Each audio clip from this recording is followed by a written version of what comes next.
Hey everybody, welcome to another exciting episode of Black Spinner Music Vidcast with Al Horta and Andy Rodriguez. Today, Al won't be able to join us, but what we have is a great panel, and what we're doing today is part two of what we started last week.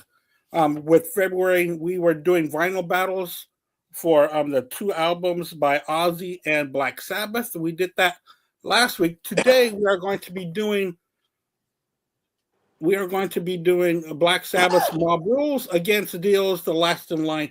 And with us today, we got the great Ralph. What's going on, Ralph Vieira? Doing all right, man? Well, I'm tonight. I don't want to be Ralph Vieira. I want to be Al Horta. All right, you know what? Thank you very much. I'm just gonna be playing Al Horta on this episode. Okay. Do you want to take Al's picks as well? Yeah. I'm gonna pick, and I'm also gonna praise Sammy Hagar. Right. Okay. Thank you, very much. We try not to talk about Sammy very much on this podcast, but thanks for bringing that up. Appreciate it. All right. All right, Manny, what's going on with you, man? Thanks for being on. No, You doing all right? yeah, I'm doing fine. Just looking forward to the podcast, and Great. it's good seeing Ralph. I'll be back Yeah. on the show eventually. I was recognized, by the way, by one of your fans, Ralph, at the Tampa Bay Heavy Metal Museum. They go, "You're Manny. You're from Almost Famous." So, not almost. That's what I call the podcast, Almost Human. I go, well, yeah, thanks to Ralph. So there you go, Ralph. We're far from famous, but we are almost human. Yeah, dude. Yeah, that's cool. That's very cool that that one of our viewers met you. I almost met you, but Triumph booked a show down here. I was gonna go on up there, man. Oh man, so they booked a show where you're at? Yeah, and it's even going to be before the Tampa show. So I believe it's the first show of the whole tour. I could be wrong. I think that's the one in Hollywood, Florida, right? Yeah, I got my tickets for that. I'm thinking of going kind of up in there because I got vacation around that same time, and with money and stuff like that. So I'm gonna have to see how it goes. All right, Chris Allen's gonna keep trying to get back on, but let's go ahead and get started. Let's go with track one. Ralph, we're going with Turn Up the Night against We Rock. We Rock. Yeah. Which way are you going? Yeah, this is a really tough one. I do love them both a lot. I'm going to give a very slight nod to We Rock. A very slight one. Oh, good one. All right. What about you, Manny? Which way are you going to go? Well, to me, it wasn't tough at all. Turn Up the Night, to me, is a cool song. I like We Rock, but I don't think Dio Strength was doing anthems that were the big thing back then. I think it's a cool song, and it's better live than the studio. But because I saw Dio, not on that Last in Line tour, but Sacred Heart tour, when they came around the second time around, they did a Swung by Tampa twice, and I saw them with Rough Cut opening. I think it was Rough Cut. See, I don't remember. That was like 900 years ago. But Turn Up the Night I love that song. It's probably not one of Tony Iommi's best riffs, but even his not so best riffs are still awesome because he's Tony Iommi. Oh, what Tony does in the song though? Like Turn on the Night. Blah, blah, blah, blah. That shit's badass. Yeah, it is badass. And Manny, since I'm such a nerd, I'll let you know. Rough Cut opened for Dio on the Sacred Heart tour on the first half when they had Vivian Campbell. Then when they came back with Craig Goldie, it was Accept. Oh, okay. Oh, okay. Then I didn't think I saw him with Vivian Campbell, but I must have then. Yeah. If you saw him with Rough Cut, it was Vivian I did. Campbell. Yeah, because I know I didn't see him with Accept. That I know. Yeah, that was who opened Craig Goldie one I saw. But yeah, I do love Turn on the Night. I love the hell out of that song, but I don't know. Whatever. I go with We Rock. Whatever. All right, Manny, which way were you going to go on that one? Oh, I answered. I think you meant the gentleman. Chris? Oh no. I really didn't get your answer yet, but I'll get Chris. Turn Up the Night was my answer. Okay. That was his treasure. All right, Chris. Thanks for coming back in. We are at Turn Up the Night and We Rock, the first track on both albums. Oh, we can't hear you. Aye. He is so awestruck with the awesomeness of both songs. He can't speak. I get it. Can you hear me now? Yes, Yeah. I can. All right, cool. Yeah, sorry. No, man, you're fine. Technical difficulties. That's all right. Yeah, on this battle, this one was easy for me. I really do not like the song "We Rock." I think musically it's great. I just there's something whenever it's Dio, I just don't like "We Rock," "Rock and Roll Children," "Long Live Rock and Roll." King of Rock and Roll. I hate that. I hate that topic when Ronnie sings about it. So to me, this was an easy pick. I definitely prefer Turn Up the Night. So why is that? Do you think he sounds generic when he uses rock and roll kind of stuff in the title, or what? Yeah, it's to me, it's just kind of cliche, to me, it's kind of like, I don't like that. Just like I don't like when, and there's a lot of them when the Scorpions and Whitesnake and every other song is about love. So it's just, to me, it's just an automatic turn off. So I never really liked We Rock. I think, I listened to both albums again for the millionth time today. And, musically, I think We Rock is great. But yeah, the We Rock and him just repeating it over and over again. And then you can hear the audience say it back. I'm like, this is, you're trying too hard to make this like an anthem. And I don't like it. Whereas I totally prefer Turn Up the Night. Okay. Al and I both agreed on this one. We both went with We Rock. Okay. Wow. So that one took the first place. I like that anthem. I like that kickoff really strong. And it was a tough one because Turn Up the Night's such a good song, but I just thought that We Rock is just one of those songs that comes right out of the gates and just gets things going. All right, Ralph, second track. We're talking about Voodoo, then against the title track, We're the Last in Line. All right, before I answer that, here's a little tidbit. Ronnie James Dio hated Turn On the Night, which is crazy. It's such a great tune. He hated that song. I'm definitely have to go with Voodoo. Not against Last in Line. I do love Last in Line. It's a cool song and all. But Voodoo is so menacing. And again, the riff and the lyrics, bring me your children, they'll burn. That shit's awesome, man. Very awesome. Man, so evil and shit. At that time, I remember, around that time, there was a lot of God-fearing people, and people were very turned off by Ronnie James Dio because live in concert, he would do that, Heaven and Hell bit where he's like, we're going to burn in hell. You're going to burn in hell with all of you. When he does that part, that used to turn a lot of people off, and I'd be like, fuck yeah, Ronnie, man, let's burn in hell. And that's the children to burn with us, man. So yeah, it looks like fun. Voodoo is fucking awesome. That's one of the best songs on the album. And as much as I love Last in Line, this is an easy win for me. Yeah. All right, Manny, which way are you going to go, Voodoo or the Last in Line? Well, I love both songs, but it's going to be Voodoo. Voodoo is badass awesomeness. Ronnie James Dio at his most sinister. Tony Iommi with Riff from Hell. And Geezer Butler, of course, is awesome. Vinny Appice's okay. But anyway, awesome song. Last in Line is cool. And I like, We're Off to the Witch, Never Know, but Voodoo's better lyrics, musically better, and frankly, better produced by Martin Birch. Anyway, Voodoo's awesome.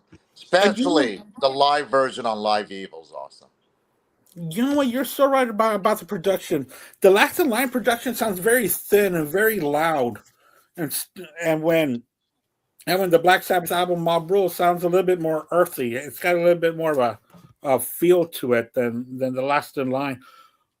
All right, Chris, which way you gonna go, Voodoo or the Last in Line? I have to agree with the guys, and I don't know if I can add anything else, but yeah, definitely Voodoo is my pick for all the reasons they said. Amazing lyrics, just an absolutely scathing Tony Iommi guitar riff. It's dark, it's evil. I just love it. I really like Last in Line. I think it's one of the better tracks on this record, and I think it's one of the better solo tracks from the Dio band. But yeah, I got to go Voodoo on this one. I think the production dates a little bit. I mean, in 1984, and I still love the album, by the way, but 1984, that was probably state-of-the-art production in a lot of ways. Maybe. He probably did in his home studio. I haven't looked at the credits, but I'm really sounding good on the radio back then because he used to get radio play, which is hard to believe. Those Dio solo albums. But yeah, but Black Sabbath just holds up better for me personally. Yeah, and I remember the video for The Last in Line, seeing it quite a few times in the middle of the day on MTV, which is crazy considering A, it was a really heavy song, and B, it's got that weird monster octopus thing and the demon people. And that video was directed by Don Coscarelli, who directed Beastmaster and the Phantasm movies. Oh, wow. Wow. I had the chance to interview him many years ago for Pit Magazine, and he had nothing but nice things to say about Ronnie James Dio. But yeah, it's just weird to think how times have changed, that in 1984, this weird heavy metal song by this little singer was getting airplay in the middle of the day on MTV, and that would, MTV doesn't even play videos anymore. So definitely how times have changed. Is that the one? Is that the video when they go down and the elevator? Arcade? It's like the arcade in hell. Yes, it's the kid from that TV show Voyagers. I can't remember his name. And then the elevator goes down, and there's like an arcade, and they're all in a big line, and the Murray Devil guy is at the end. I mean, it's for the time, and I'm sure the limited budget and limited special effects. Limited budget. It's a pretty cool video. Yeah, it is. Yeah. It's fun. I thought it was. I thought it was the coolest video in the world when I was 13 or 14. I look at it now, and I still like it, but it's more nostalgia for me. For sure. Yeah. I mean, now I see it as nothing but corny, but at the time, I thought it was awesome. Actually, it's still awesome because, well, it's what we had. Yeah, exactly. But I mean, it got him on the air. I remember Bark at the Moon, the video on MTV, but I don't ever remember seeing Trashed or Zero the Hero, the two videos from Born Again, which is around the same time. I saw Trashed on MTV. On Zero the Hero, I saw Night Flight. Okay. Yeah. I saw Trashed on MTV, but I never saw Zero the Hero till YouTube. So. Yeah. They showed Zero the Hero on Night Flight, and it blew my mind because I was already used to Trashed on MTV, and then when I saw that video, I was like, "Holy fuck! It's a sequel to Trash." Right, that's where I first saw them when they did that. Night Flight did that special to Black Sabbath, and exactly, I get 86, I want to say. Wow. That's the first time I saw Zero the Hero, and I was like, "Fuck!" And it was that's a great video with Hitler feeding a dude's ketchup. That's some crazy ass shit. Crazy video, yeah. I love that video, and there's an uncensored version of Trash. Yes, I got a bootleg DVD recently of Born Again era stuff, and it had the two edits, and I'm like, oh, I didn't realize there was two different versions. Yeah, the way I found out there was a different version was, remember those videotapes called Hard and Heavy back in the day? Yes, for sure. Oh yeah. They had an Iommi interview, and they spliced in clips of Trash and the chicks with their panties. I was like, hey, that wasn't in the video. It's a great. Those are awesome videos. I mean, the plot is they kidnap a guy, they take him to Hitler, and Hitler feeds them ketchup. I mean, come on, that's some great. And there's a horse walking around the house too. Right? Yeah, the horse. I do remember that. Yeah, it's a freaky ass video, man. I fucking love that video. Dude, I love that. I love that album. And a matter of fact, that album did a lot better than people remember. Because I remember I bought it at Kmart. Born Again. I remember at the time it did get some backlash, not from me. I mean, I know this is blasphemy for me to say, but I think that's the best Sabbath album after Ozzy. And I love the Dio stuff, but there's something about Born Again, which is kind of an anomaly. There's no Black Sabbath album like that. It's so dirty and dingy and heavy and nothing like it was. You know how Dio completely changed Black Sabbath. Yeah. You know, Gillan did the same thing. It just became like this monumental heavy band, and it's an anomaly. It's only one album, and it got a lot of backlash back then. But I loved it. And I was lucky enough to see the tour. I saw the tour. It was one of the first concerts I saw. And I think Ian Gillan destroyed his voice because it was never the same again. He still sang good, but he was never able to do those high-pitched screams or anything like that. The Born Again tour ruined it. I mean, I remember him hit on the Born Again tour was perfect. Doing those crazy Disturbing the Priest scream was just unbelievable. Then I saw the Perfect Strangers tour, and when they did Child in Time, it was a little rough, man. So I think Born Again pretty much fucked up his voice. Wow. All right. So I went with Voodoo, and Al went with the Last in Line. Al was the only one that went. I guess Al was the last in line on that one. Yeah, well, you know, too bad Al is not here to defend his ridiculous choice. Anyway, we'll talk about him. We'll talk about that later on with him. All right, we're going with track 3, guys. Sign of the Southern Cross against Breathless. Ralph, which way are you going to go on this one? No, this one's extremely simple, man. Sign of the Southern Cross, of course. I mean, that to me is the best song on the fucking album. It used to be Falling Off the Edge of the World, but now it's like there's something so fucking magical about Sign of the Southern Cross. It's like they took the incredible Children of the Sea and made it even better. You know, I just love the hell out of Sign of the Southern Cross. Breathless to me is kind of filler. Not really a big fan. Don't hate it, but it's kind of just there. So yeah, I'm definitely giving that the Sign of the Southern Cross. Yeah, but it's kind of a bad sign when you're already throwing in filler in track 3. Kind of just, you know. But yeah, the Sign of the Southern Cross here writes almost the whole masterpiece on that album. And it just brings back classic Sabbath with those deep riffs on it. All right, Manny, which way are you going to go?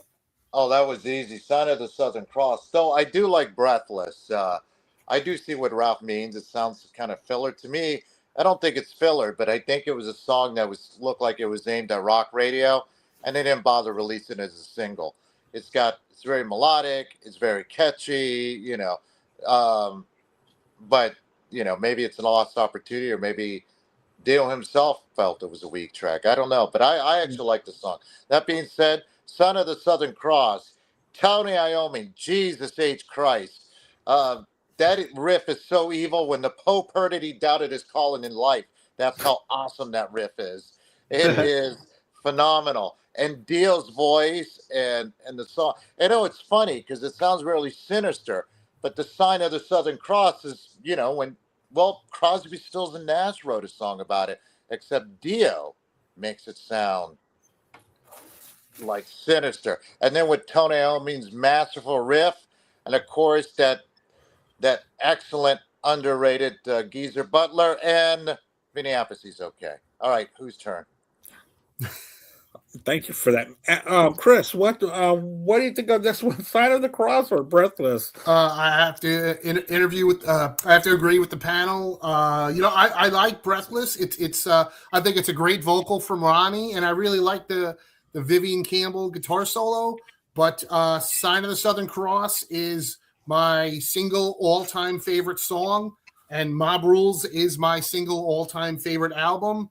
I think it is absolutely. I agree. It is the masterpiece on this record. The only thing that I would disagree slightly with Ralph, to me, it's not the Children of the Sea on this record. To me, it's the Heaven and Hell of this record. I think it's, you know, I loved how when they were the band Heaven and Hell, that was the only time they ever played the full, complete version of this song. They would only do an abbreviated version on the Mob Rules tour. Okay. And I remember flying up to Canada to see them when they first started the Heaven and Hell tour. I don't have it with me, but I actually timed out all the tracks because I was reviewing it for Metal Maniacs magazine and Pick magazine and a bunch of others. And that was the single longest Black Sabbath show ever. Yeah, I'm counting it as Black Sabbath. Heaven and Hell, it was like 2 hours and 2 minutes. It was the long and the Heaven and Hell. When they were Heaven and Hell and they played Sign of the Southern Cross, it was not only the first time they ever played it complete, like on the record. It was actually longer than on the record, which I thought was very cool. So there's a little tidbit for you. But yeah, absolutely for me, Sign of the Southern Cross. By the way, on this show, we don't call it Heaven and Hell. We call them Black Sabbath. Right. Yes. Agreed. You know, it's a bit of a technicality, I guess, but no, I'm with you on that. And Al and I agree with the whole panel. It's Sign of the Southern Cross for a clean sweep. Of course it is. It's just one of the greatest Black Sabbath songs, period. It's got everything you expect from a Sabbath song. All right, next track. We're going to go with the Iommi solo E5150 against I Speed at Night. Ralph. I Speed at Night's my favorite song off Last Line. Definitely that one. Right. I love that song. That's one of Vivian Campbell's most smoking solos. You listen to Vivian Campbell, I hear a lot of Gary Moore. He's very influenced by Gary Moore. And Gary Moore is like my fourth favorite guitar player. So I love Vivian Campbell, and I love what he did on the first 2 Dio albums. Yeah. Night Speed at Night it's up there, man, with like Gypsy and shit like that. His guitar work is just unbelievable. What a great, great talent that guy was. Right. I know. It just sucks that he's just sold himself to playing Steve Clark parts now. You know, he was just amazing in Dio. Yeah. You know, he just, when I hear him on these albums, he's one of the best guitar players of that era. He really is. Yeah, he definitely is. And then, I agree. You know, I mean, I know he does that side. I think it's called The Last in Line, right? It's pretty cool, actually, but it's still not as good as the stuff he did with Dio. Okay. That first Last in Line album was really good. And I saw the very last show with Jimmy Bain with Last in Line because they played the Miami Casino for the pre-cruise show. And 2 days later, they found Jimmy Bain dead on the cruise. So that was the last show he played. Oh, wow. And it was one of the greatest shows I ever saw in my life. Out of the 1,000 shows I've seen, that Last in Line, I'd put it in my top 10. It was unbelievably great. But, man, watching that show, we were all like, God damn, Jimmy Bain looks like death. He looks so bad. Wow. So sad. But he played well. But it was so sad. And but yeah, I like that first Last in Line album. The other two I wasn't really into, but the first one's pretty good. Heavy Crown. All right, Manny. Which way are you gonna go? E5150. I think that instrumental reminds me of the stuff. I mean, we're doing the on some of those Black Sabbath albums, those little short instrumentals. This one's interesting, but not very interesting. You know, it's good for opening the concert, but overall, I kind of consider a little throwaway piece. He probably was going to do something with it, never bothered.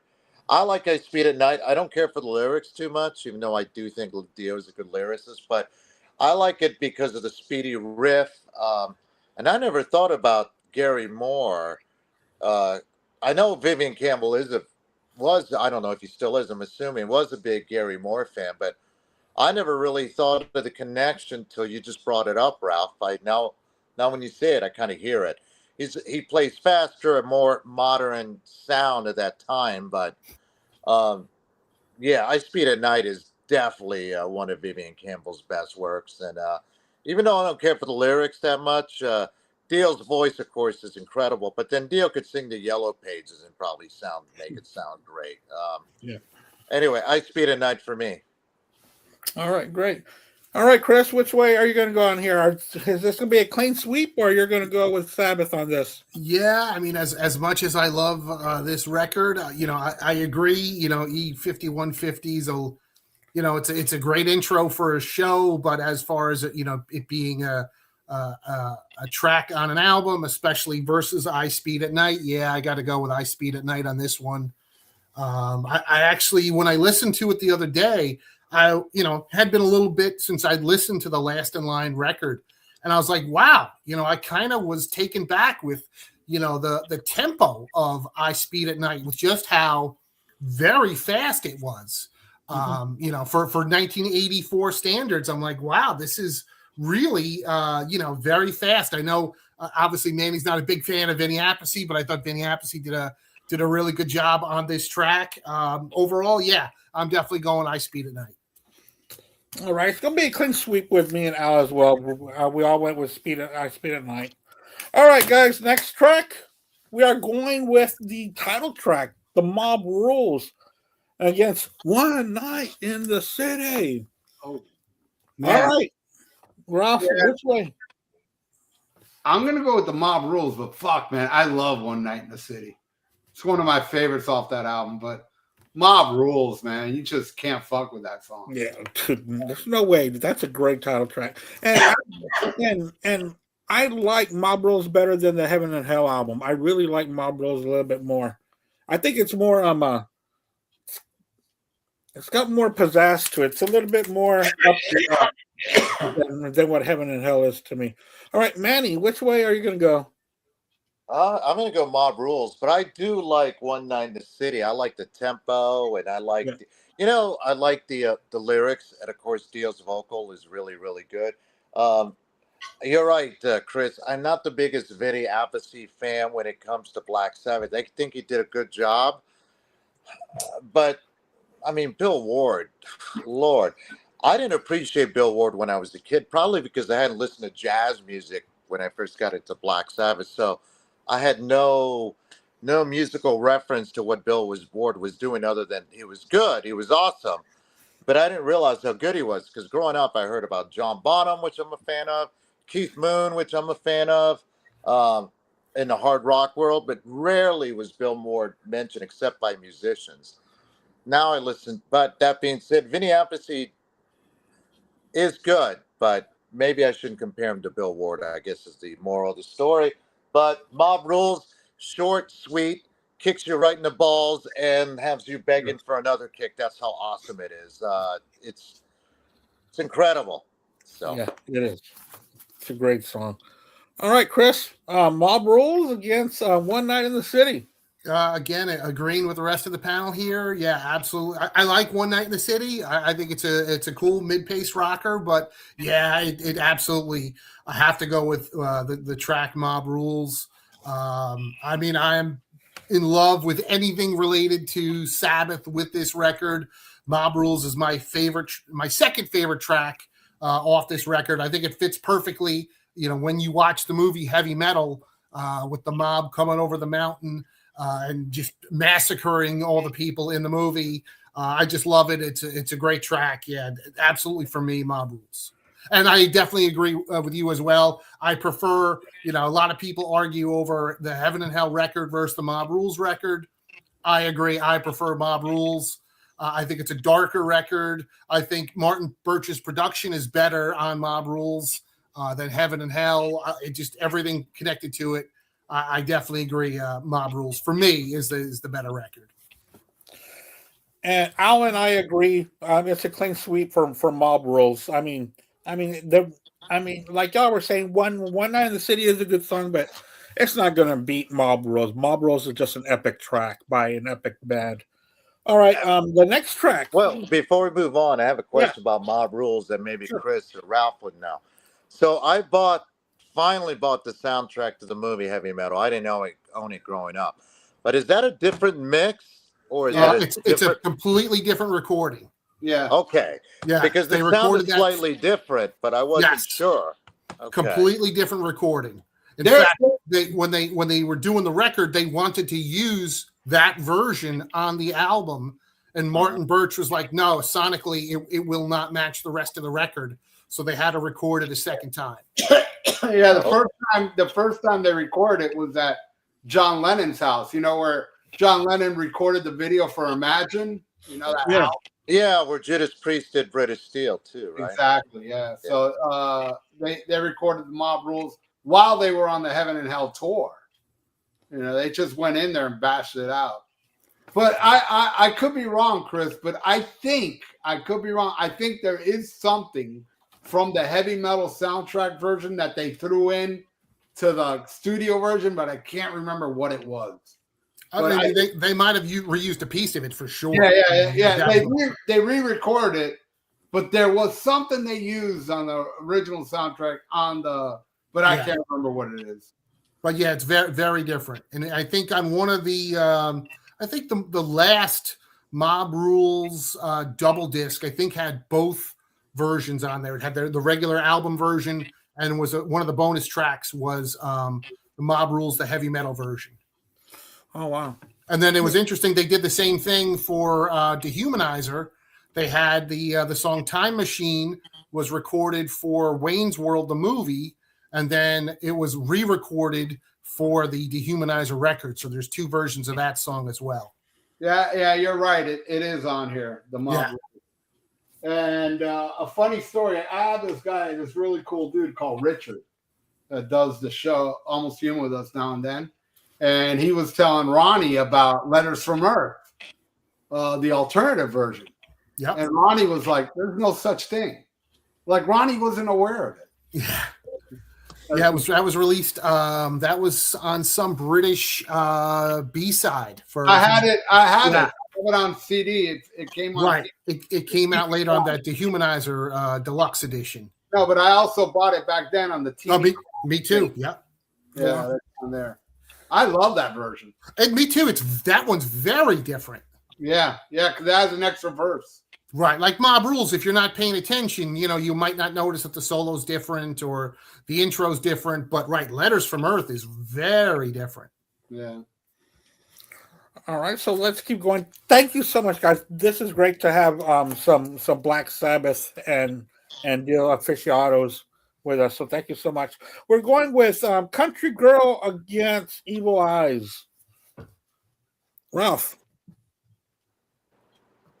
I'm going to go with Country Girl. I love Evil Eye. Evil Eye was originally, I believe it was recorded again, right? Because it was a B-side for Rainbow in the Dark, I think, right? Yeah, absolutely. And I think they re-recorded it for last night. It's a great song. I love Evil Eye. That shit's awesome. But there's something about Country Girl, which Tony Iommi and Geezer Butler weren't big fans of that song. I love that song, man. It's one of my favorites. I love Country Girl. And as much as I love Evil Eye, this one's kind of easy for me. Definitely Country Girl. I love the breakdown, Dio's vocals, where in dreams I think of you. I don't know what to do with myself. That shit's just magic. I love it. All right, Manny. Which way are you going to go? Country Girl or Evil Eyes? I'm going to go Evil Eyes. I love that song. First time I heard Country Girl, I didn't care for it. I do like it now.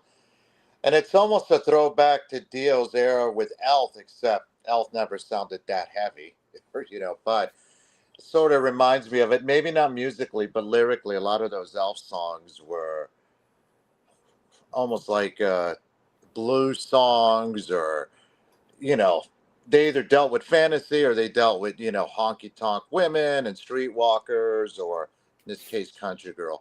Not one of my favorites. I do like it. And actually heard a live version. There was was it Live at Hammersmith that they released? Yeah. And I love that version quite a bit. I was surprised it made the set list, because I understood, like Ralph said, that Geezer and Iommi didn't care for it, but they couldn't hate it that much. It made the set list early in the tour. When I saw the tour, it wasn't on the set list anymore, and neither was Slipping Away. Both those songs were played earlier in the tour. By the time I saw it, it was the Live Evil set list. Oh, okay. So that was already had been dropped by the time they went on the tour. Wow. Yeah, the American tour. They played it in Europe. Okay. All right, Chris. Country Girl or Evil Eyes? Yeah, this was a tough one. I really like Country Girl. Yeah, I think it's the closest thing that Sabbath did to a dark kind of love song. But yeah, I'm just giving the slight edge to Evil Eyes. I think it's my favorite Dio song, from the solo Dio band. Yeah, and it was cut from Holy Diver. I think that's probably part of the reason why I always liked it so much. I'm like, Jesus, if this would have been on Holy Diver, that album would have been even better. But yeah, just slightly the edge to Evil Eyes. It's fast, it's heavy. I saw the Dio band do it once. I was shocked when they pulled it out. So yeah, I'm going Evil Eyes. Yeah, Al is also going to go with Evil Eyes, but I am going to go with Country Girl. There's just something about that song. It's completely different from anything else that's on that album. It's kind of an oddball song to me, so I went with Country Girl. But Evil Eyes won that round, 3-2. All right, guys, the next track we're going with Slipping Away against Mystery. Ralph. Oh, easily Slipping Away. I'm not a fan of Mystery. Yeah. Mystery is them just trying to recreate Rainbow in the Dark, and to me it failed. I'm not a fan of it. I just don't like the song. I never liked it, even when it was probably my least favorite song on the album. Slipping Away is not really one of my favorites off Mob Rules, but it's a great song. I mean, there's no bad songs on Mob Rules, It'd probably be down there, though. I mean, but I still love it. And I love the trading off with Geezer and Tony. It's a good heavy tune, man. It's very passable. I dig it, and I'm giving it to Slipping Away. Easily. Yeah, but I know what you're saying. If you had to rank the tracks on the album, Slipping Away would be towards the bottom. It would, but it's still a great song. Yeah. Mm-hmm. All right, Manny, are we going with Slipping Away or Mystery? See, unlike Ralph, I actually like Mystery. And the reason I like Mystery is because it's actually a pop song disguised as a hard rock song, truthfully. It's always a mystery, not like you and me. It's very catchy. Matter of fact, that was such a popular song that people that don't even like heavy metal at that time loved that song. It would get a lot of radio play. Slipping Away is good. It's got that little cool, well, all of Iommi's riffs are cool. Let's just be honest, but it's got that cool little riff. I'm going to give a slight edge to Mystery, probably for the reason I shouldn't, because it's basically a pop track, and it's interesting that Dio could write a pop song, so to speak, even though the lyrics aren't really all that ABBA-like.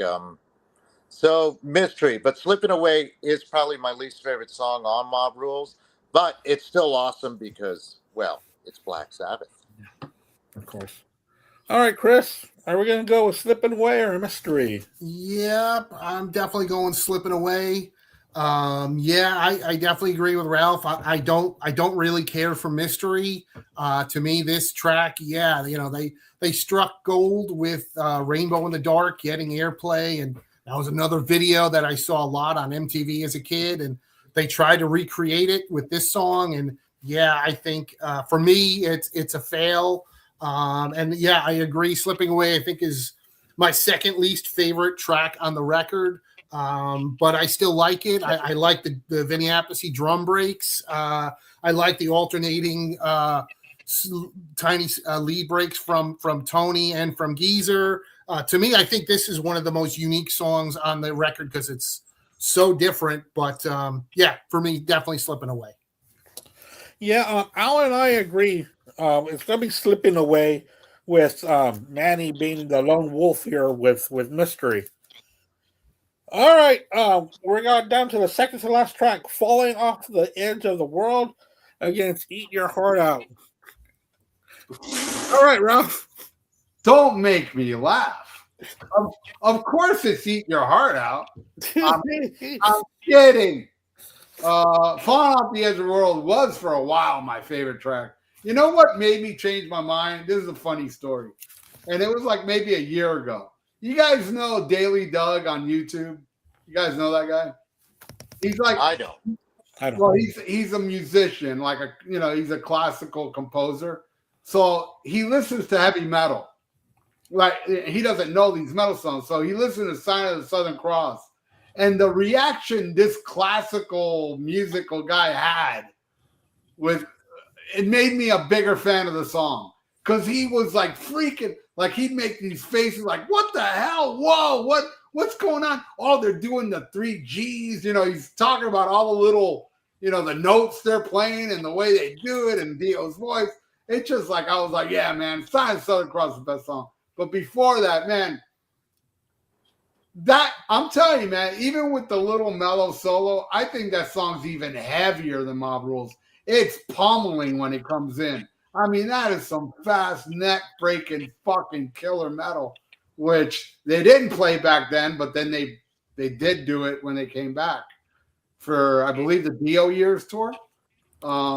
Wait, I think they did play it the opening night of the Mob Rules tour in Canada in November of 1981. They did almost.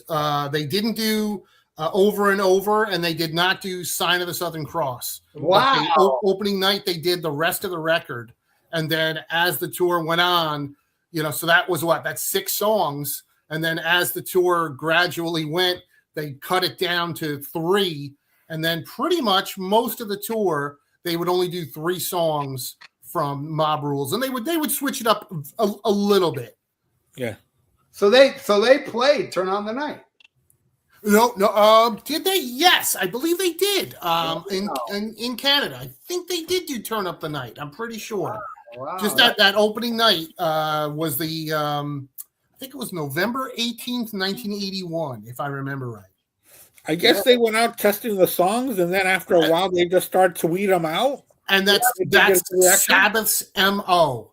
You know, I always wanted to do a video on that because if you look historically at the opening night of the Sabbath tours, you know, even I've been to a bunch of them. They would typically have an extra song or two, and then, you know, depending on reaction, they would drop. I mean, including the last one, which was the end tour.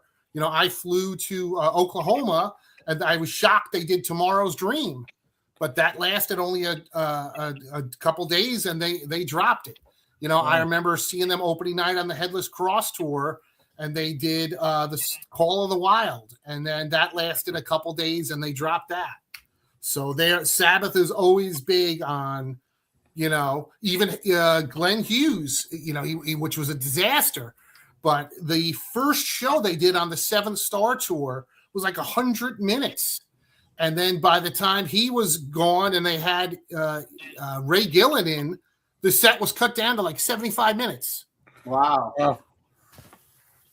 So, yeah. So that's always been their thing. They always, you know, go heavy at first for whatever. So, I mean, yeah. I mean, obviously Sabbath's not around anymore, but that was always a good thing. If you could catch them opening night, you might get something extra. Right. Like more to promote that album instead of going back to the, you know, tried and true that the fans will really get into. Yeah. Man, but us fans like us love to hear new material, you know. All right. Where are we anyway? Okay, Falling on the Edge of the World. Manny. Oh, Falling Off the Edge of the World for sure. You're not I actually like Eat Your Heart Out. I like it. I don't mind Eat Your Heart Out, but I don't. It's okay lyrically. It's not bad till it gets to the chorus. Eat Your Heart Out. It's a little cliche for Dio. He's not usually known for that. It's not a bad song, but Falling Off the Edge of the World is awesome, and it's just what a great song. Again. Yeah, that song always stuck out to me as well, and it's really a great song when it's second to the last, and it's still very memorable. That's a great sign for a song. All right, Chris, which way are you gonna go? Falling Off the Edge of the World or Eat Your Heart Out? Oh yeah, Falling Off the Edge of the World for sure. I mean, it's the ultimate. You know, to me, it's always like I'm thinking of like post-apocalyptic movies when I hear this song. So yeah, for sure, I'm going with that. I always thought this would have been a great opener. When they came back as Heaven and Hell, they opened up with, you know, the first run with After All, which I never thought was a good opener. I always thought Falling Off the Edge of the World would have been more unique opener because it's got the mellow intro before it just totally rips in. I think it would have been great as a closer. I really think that they That messed too. up on that. Yeah. I would have loved it as a closer on the album. Yeah. I think it would have fit perfectly on that. So Al and I also went with Falling Off the Edge of the World. So we are about to close this album out. Black Sabbath closes it with Over and Over, and Dio closes it with Egypt. The chains are on. I do love both, but I got to go with Dio on that one. Mm. I think Egypt, the chains are on is kind of like the epic. Over and Over is a great tune, but I kind of feel like it's them repeating Lonely is the Word because it's like the same structure. Though I will say, Lonely is the Word may be my all-time favorite guitar solo from Iommi. My God, what Iommi does on Over and Over, though, that's some crazy ape shit things he does at the end with that fucking crazy ripping. Over and Over is awesome. I hate to go against it, but yeah, I love Egypt, the chains are on. It's such an epic tune, and I was lucky enough to see the Last in Line tour, which in my opinion blew away the Sacred Heart. A lot of people, the Dragon Sacred Heart, man. The Last in Line tour had fucking the snake coming out, and Dio had this fucking whip that made pyro happen, and Vivian did a guitar solo with a glowing guitar. I thought visually it was even better than Sacred Heart. Though the Sacred Heart tour was cool. I'm not saying it was a bad show, but it definitely was a downgrade from and I don't know if he ever played. Well, he did. I believe I saw him play Egypt Chains Are On the Magica tour. I think. I'm pretty sure he did. But he didn't do it on Sacred Heart or none after that. You know? But definitely I got to go with Chains Are On, even though I love Over and Over. But Over and Over would be down, with Slipping Away, one of my least favorite, but I still love it. But yeah, Egypt Chains Are On, probably my second favorite after Speed at Night. Good one. All right, Manny, which way are you going to go, Over and Over or Egypt? The chains are on. Well, I like them both, but you know what? I'm going to go with Over and Over because Dio's vocal is amazing. Sings with a lot of emotion and a lot of feeling. It's and of course, Iommi almost playing that bluesy but still heavy as hell riff. Iommi is just amazing. Riff Master General, the guy is just incredible. Definitely one of my favorite guitar players of all time. He's just incredible. And Dio being one of my favorite vocalists of all time. Incredible. Kind of reminds me of how the Doors would end their albums as an epic. Black Sabbath would also do that.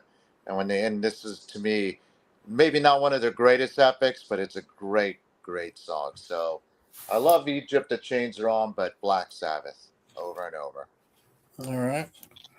All right, Chris, which way are you going to go on this one? Yeah, this one was interesting. I mean, I like Over and Over, and I definitely agree with what Ralph said. To me, it kind of is spiritually kind of similar to Lonely the last track. Lonely is the Word. Yeah, thanks, Ralph. I had a bit of a brain freeze there. But yeah, this is the only track that they never played live. But yeah, I'm going to Egypt. The Chains Are On. It's my, I guess, my second favorite track on this record. One of my favorite Dio songs. I did not see them on the Last in Line tour, but Dio would bring this out every so often, which I think is a great track that they would do live. It always kind of reminded me sort of like a spiritual successor to somewhat Stargazer from the Rainbow Days. Just the whole. Yeah. Ancient times sort of thing, kind of slow and plodding. And I always loved when Dio played Stargazer as well. So, yeah, both great tracks, both great closers. But, yeah, I'm going to go Egypt, the Chains Are On. Yeah, I went with Egypt, the Chains Are On. I went with Over and Over. And let me tell you why. Every time I hear Egypt, I am expecting this grandiose song because that's the way it starts. But for me, when it gets to the middle, it kind of stagnates for me. and it just kind of this great epic that Dio was going for kind of stops, and it just starts to just drag. So I went with Over and Over because of the last minute and a half with song. So I went with Over and Over on that one, but Egypt did win that round. Yeah, I'm telling you, man, that Over and Over solo, Yeah, it's insanity. What Iommi does toward the end of that song. It's yeah, just, and that's because he makes this song. Because other than that, it's just a plain song until he really jumps into it. he does that one thing where he's just ripping and then he goes Rip! Like real high and shit. It's like fucking A, man. That shit's awesome. Yeah. All right, so let's do the tally. It looks like Black Sabbath won. Black Sabbath won 1, 2, 3, 4, 5. Ooh. Black Sabbath won 5-4. Man, yeah, man. I was expecting it to be a little bit more, but I had Mob Rules winning. Al had more Dio Last in Line songs. Chris had more Black Sabbath songs. Manny was kind of a mix. Let me check here.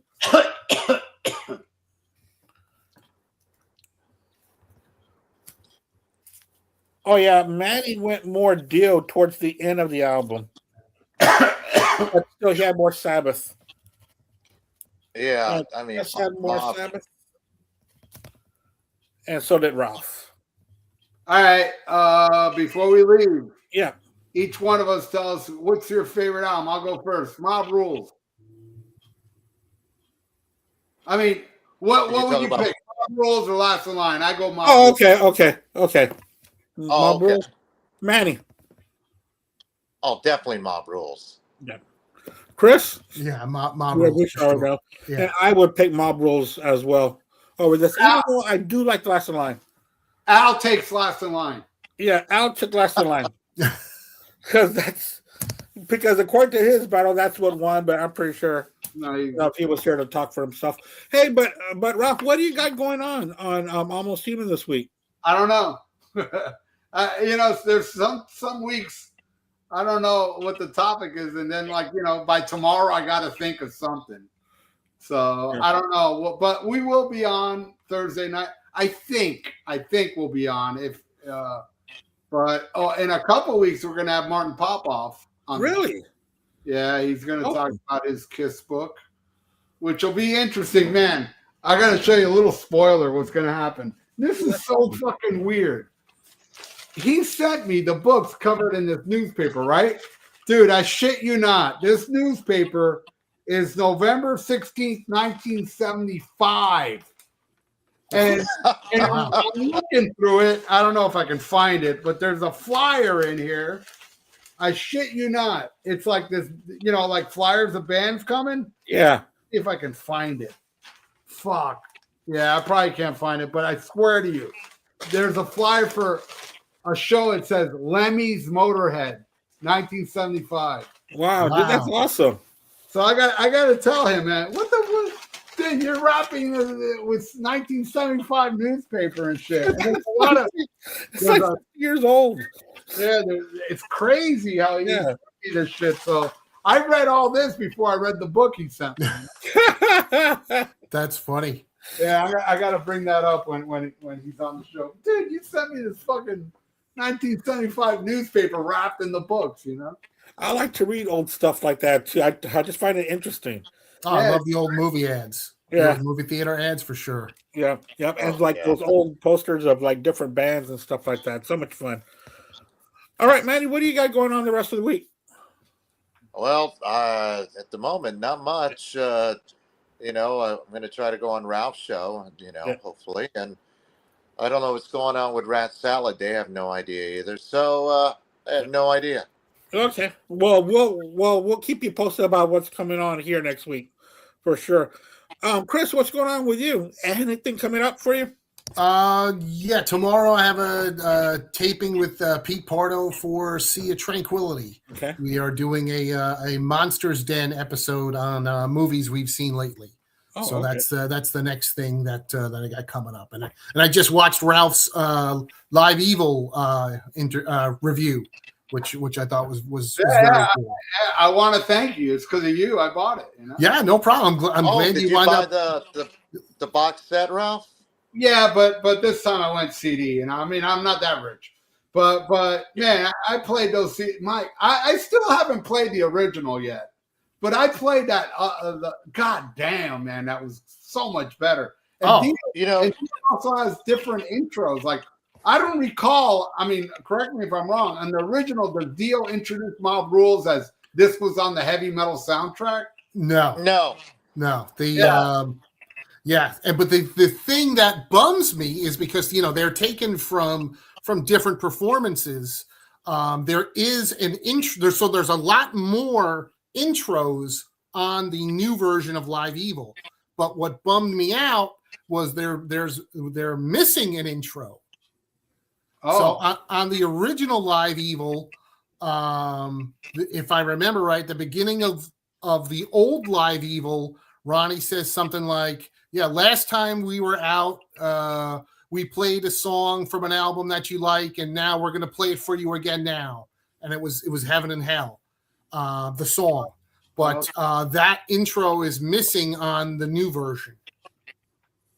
Wow, because it was a cut and paste that they did for the original Live Evil, that they cut and pasted from a million different, a million, however many performances there were. I think it was technically 3, but there's people on like the Steve Hoffman forum who say, no, it's more than those 3. But yeah, so there are definitely more intros with Ronnie, but there is one that's missing. Well, it's also funny. I think I mentioned this in the review. There was so much bullshit going on when they recorded Ronnie going in, lifting the vocals and this and that, and Ronnie denying it. But listening to this version, it sounds like the vocals are kind of in the mix. Ralph, 100%. That's the ultimate irony. And I said that in the review that Pete and I did when it came out, right? The irony is that's what supposedly broke up the band, that, Ronnie and Vinny were coming in after hours and having the engineer raise the levels. But if you listen to the 2023 Live Evil, the 2 loudest instruments are Ronnie's vocals and Vinny's drums. Yeah. I mean, it's unbelievable the way, everything sounds great, but totally, the original Live Evil is definitely more monotone. And you could hear Ronnie's vocals way louder, and Vinny's a couple times when the drums were panning left and right. I heard in my headphones. I actually got scared. It's like, whoa, it shook me because I didn't expect it. Right. So yeah, 100%. I bought that Live Evil on CD like a while ago, and I almost didn't buy it because it's got the original, and then it's got what they call a remix or remastered. I don't remember what they call it. But I almost didn't buy it because I go, well, it's the same damn thing. It's not even a different show. And I bought it anyway, and I was blown away. I couldn't believe how much better, how incredible it sounded. Amazing. Agreed. Yeah. I've said it to a bunch of people. It's the remix that I didn't know I needed, because I like Live Evil as it was. Right. No, yeah.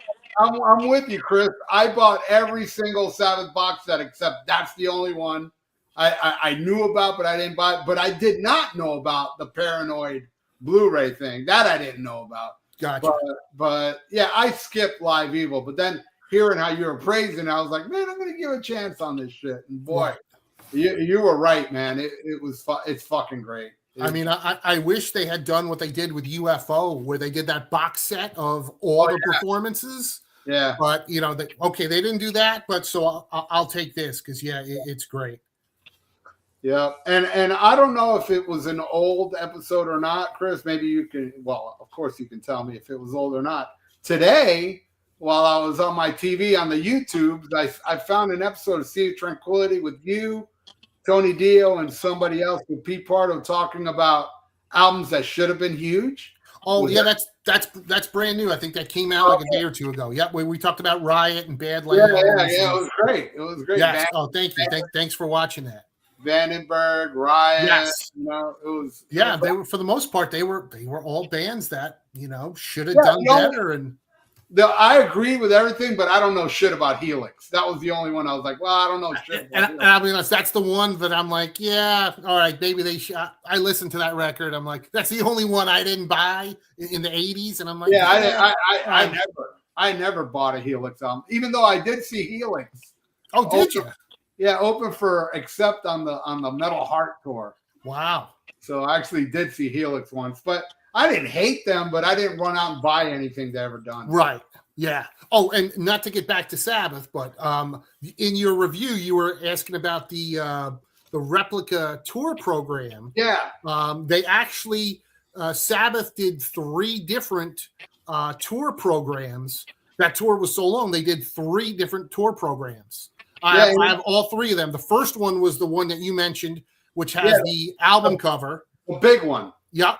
Then the second one has that cemetery skeletal hand. Yeah. And then the third one has all live shots. Which is it's in the box set, right? The replica. Did they put I don't even remember. Did they put both of them or just the first one? Well, okay. I know they put not the one I own. Yeah. But then there's another one that has that in the cover. I bought that T-shirt back then. Yeah, I have it next to me. At least the CD one. Yeah, I'm pretty sure both books came in there. I'm not sure if the one with the scroll was an actual tour book, but there's 2 okay, books. yeah, no, it's just there's the hardcover book, which is that's different. The actual book that they wrote, but then there's this, which is the second tour program that I didn't know. I didn't know that was a tour program. Yeah. I thought the other one was just a tour program. Oh, okay, yeah. Yeah, no, there was 3 different tour programs. The one you mentioned, this one, and then there was a third one, which I think they used. I believe they used when they called it the Live Evil Tour, that has all live shots from the Mob Rules tour. How long was that tour that it had to have 3 tour books? It started November 18th, 1981, if I remember right. Yeah. And the last show was in Chicago, or it's in like Poplar Creek, Illinois. And I think that was, I want to say, August 31st, 1982. So like 9 months, 10 months. So yeah. Not, right. But it's interesting because the first book, the one that Ralph mentioned, has the Mob Rules album cover on the front. But when you look at it, it's all photos from the Heaven and Hell tour, because, the tour had just started. Yeah, they hadn't shot any photos yet of the Mob Rules tour. So that was the first book that they came out with. And it's kind of funny. It goes back to what we were talking about earlier. They're all gung ho at the beginning by putting the album cover in the, on the tour book, and then as the tour goes on, they start changing it. Right. Again, absolutely. And something very important to bring up about the Mob Rules album cover, that the band denies that on the rocks it says "Kill Ozzy." I mean, you could kind of see it. It's very. I don't know. It's pretty obvious. I mean, it's a little abstract, but still, like the Y, it's really like 2 twigs and like a line where it's not supposed to be a Y, but it turns out to be a Y. And the O is kind of colored in. It doesn't have the little circle in the middle. And but the kill is in blood. But the band said, no, that's bullshit. But I'm like, man, it sure looks like it says "Kill Ozzy" there, Where is it at, Ralph? On the bottom. On the bottom. It's on the bottom of the where the rocks are. Yeah. Okay. It's look closely at those rocks. One, it says it on there. I gotta check that out. I got it here next to me. I think I mean, the band denies it, but I don't know. Yeah. I like to look at little things like that. All right, guys. Anything else y'all want to add? No, just thank you for having me on. Me. Listen to Mob Rules. Nice meeting you, Chris. Yes, likewise. And Chris, I'm gonna have you back on my show, man. Okay, yeah, hit me up sometime. Yeah, That'd be great. I will hit you up when we come up with a subject matter Yeah. I know you'd be into. No problem. I'm around. All right.